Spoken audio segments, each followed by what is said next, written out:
In most endeavors, in most activities in our life, more activity is better than less, right? So whenever you're doing something, whether it's studying, more studying, all things being equal, is better than less studying. If you're playing tennis, moving a little bit more beats moving a little bit less. So in most aspects of our life, more activity usually leads to better uh, rewards than less activity. Investing is a major deviation from this norm. And the very mindset that helps us in other aspects of our life hurts us in investing because we think that a lot of activity will lead to better returns when compared to less activity. So Buffett has a saying that the stock market is a device for moving funds from the active to the inactive. Years ago, Fidelity shared a report where they said that the best investors, when they did an analysis of all the accounts, turned out to be the vast majority of them turned out to be people who had either passed away or forgotten about their accounts, and they had simply let their assets grow while untouched. So this video is about time in the market beating timing the market. I'll explain both. My name is Skip Kapoor. My channel is Passive Income from Equities. The style of investing that I practice is called Enhanced Equity Investing. And as always, everything I share is for information purposes. Always use this information for your own due diligence and making your own decisions. Let's talk about time in the market. And what happens is that odds increase in your favor as your time horizon increases. So this is data from Charlie Bellello, who does absolutely fantastic work. And I would recommend subscribing to his newsletter and so on. So what he did was he looked at data from 1928 to 2020 using S&P 500 information, and he looked at statistical returns for different periods of time. So because the market in the long run goes upwards, if you bought the S&P 500 the following day, there's a 53% chance that you would come out ahead. And the reason again is because in the long term, markets go up. Once you start getting into the 6 month time frame, you're at about 70% odds. Now, these are higher odds than what casinos operate under, and they are pretty much a license to print money if you know what you're doing, right? Once you get to 5 years, you're at 88%, and 15 years is close to a slam dunk, 97%. And there's never been a 20-year period, no matter how you put the 20 years together, whether it's from 1928 to 48 or 1929 to 49, so on and so forth, it's always had positive returns. So the longer you are in the market, leaving things untouched, the higher the odds are in your favor. In my mind, when you make equity investments, the minimum time period should be around 5 years, where the 88% of the odds are with you. So what happens is that we are inundated with news on a daily basis, and CNBC, Wall Street Journal, Barron's, Bloomberg, name it. So Wall Street plays on the tactical side, the daily side. What happened? What are the consequences of a war? What are the consequences of a commodity shortage? And they'll have brilliant people telling you the first order, second order, third order implications of these events, as if most individual investors can actually make gigantic bets on that. Like even if you have some unique knowledge, if you were smart, you would not be able to make large bets, which means that it would not really move the needle in the few cases where you get it right, right? So Wall Street is giving you information on daily stuff. And one of the motivations is, it's not because they're evil or anything like that. One of the motivations is that CNBC has to um, create content for the entire day. And how many times can they keep saying buy an index and hold on. I mean, there would not be any advertising revenue for them if they did that. And the same goes for magazines and other media. What you can do as an individual investor, the enormous advantage that you have is to say, I'm going to ignore the daily noise and I'm only going to play the long game 5 years and up. So when I invest, I'm not going to look at price fluctuations and so on and so forth. I'll be very thoughtful about what I buy. I'll buy diversified equity assets based on indexes and I'll just hang on. So you can play strategically and have the odds with you.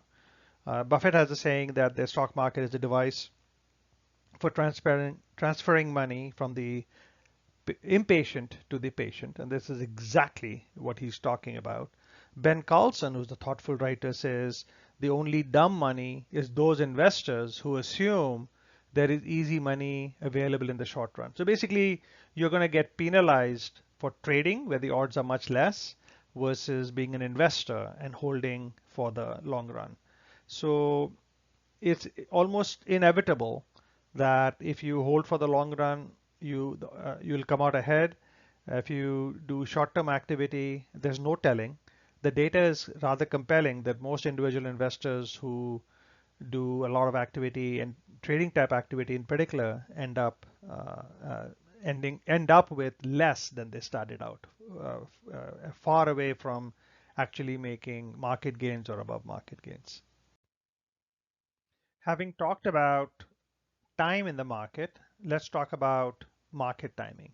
Let's discuss what market timing means. Market timing means making rather big decisions on either buying assets or selling assets, getting out of the market, right? Getting into the market, getting out of the market based on some hypothesis you as an individual investor have about future market conditions. And the data is extremely compelling. There are multiple studies. I'm only going to share one of them. The details have minor differences. The thrust of what they tell you are identical. So this is a study done by JP Morgan from January 2nd, 2001 to December 31st, 2020, about 20 years, and is based on the S&P 500. And here's what the data shows, that if you had put in $10,000 at the beginning of the period and then nothing else, no other added investments, no activity, you would have had a 7.47% rate of return, which is frankly about between 200 to 500 basis points annualized lower than the long-term S&P, but that's neither here nor there. You still got a quadruple. Right? Your 10,000 became 42,000, and this is after the tech bust, the financial crises, and you would have still had a quadruple. If you missed the 10 best days, you lost more than half the gains. Your returns were annualized 3.35%. And if you missed the best 30 days, you actually had negative returns. You would actually have lost 149 basis points per year. Right? 30 days out of 20 years. So here's the deal. There's no algorithm that would have kept you in or out accurately because 7 of the best 10 days occurred within 2 weeks of the 10 worst days. Right? There is absolutely no way to know when to get in or out, especially if you're making big moves. So lesson 1, stay in the market. Lesson 2, which is my takeaway, is that if I can get income from my equities, it makes it more likely for me to be able to withstand the volatility because at least I'm getting paid. And so those are the 2 lessons that I take away from this data. To fully grasp why time in the market is so fruitful, so rewarding, it is essential to understand compounding. Compounding works as follows, right? And let's say in my case, I had a 30-year career. I'm using 28 years. The way it works is that money doubles every 7 years. And I'll try to show you convincing data in this slide as to why that is possible. So 1 becomes 2. If money doubles every 7 years, 1 becomes 2, 2 becomes 4, 4 becomes 8, 8 becomes 16 over 28 years, over a working career, right? So the most important number in this is 1, because that's when you get started, and you have to have the vision to say, one day I'm going to get old and I better put some money aside. So putting that $1 aside is kind of essential. The second most important number is 8, because that's when the real impact happens, when you go from 8 to 16 in the last 7 years, from year 21 to year 28. So this is based on the rule of 72. The years to double a portfolio is 72 divided by the expected rate of return. So for the calculation above, I've used 10%, so it's 7 years. 72 divided by a 10% rate of return. Well, how realistic is a 10% rate of return? Uh, it seems like it's plausible, because when I looked at data from Investopedia, it said that the average annualized return since adopting 500 stocks into the index in 1957, that's when the S&P 500 came out with the concept of the S&P 500. The first ETF, I think, came out in the 90s. I think SPY came out in 1993. But since 1957, the annualized rate of return long term has been about 10.26%. So it's a plausible number. One possible takeaway from this, if you don't get too carried away, is that the S&P 500 is a worthwhile consideration. There are many ETFs in this space. SPY is the original. IVV from iShares and VOO from Vanguard are options. They're both considerably cheaper than SPY, so just something to keep in mind. Another interesting thing that many people don't know about is that there's an equal weighted S&P 500 called RSP, and it actually matches the market cap weighted S&P 500 like SPY, IVV, and VOO over the long term. So a thoughtful thing that one could consider is actually not putting all the money on the market cap weighted S&P 500, but also putting some percentage into RSP. Now, if you understand compounding, you'll understand why Buffett has made 99% of his wealth after the age of 65, right? Because it's the $8 to $16 idea. Now we come to the end of this presentation, and I remind you that success is the sum of small efforts repeated day in and day out. Don't make big moves, make small moves. A 1 degree change in angle, and you end up at a very different spot, right, on the chart. So I hope this information helps you play the long game, which should be less effort, most gains. Most of what we do when we make decisions on a daily basis, including on investing, these are stylistic choices, and they're kind of very difficult to change. How we shop, one person is content the moment they find a shirt that meets their criteria. Somebody else has to go through 15 shops and 15 shirts before they make up their mind. So these are stylistic processes.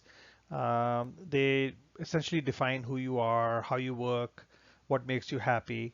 So in investing is the same thing, and stylistic things are very difficult to change. But on the other hand, we are human and we have the ability to change. So one of the things that I had to do was get out of the trading mindset, buying individual stocks and trying to hit home runs, and move more towards an investing mindset where I bought broad-based indexes and held on to them for very long periods of time. And hopefully the data that I've shown you is compelling. If you found value from this presentation, there are two lengthy ones where I've shared a lifetime of experience that I think will be helpful whether you're in your working years or in your retirement phase of your life. One presentation is called Building Wealth and Living Off the Nest Egg. That if you searched for that on YouTube, you would find it on my channel, Passive Income from Equities. The second one is the design and details of a passive income portfolio that walks you through my current holdings. I wish you all the best and good luck.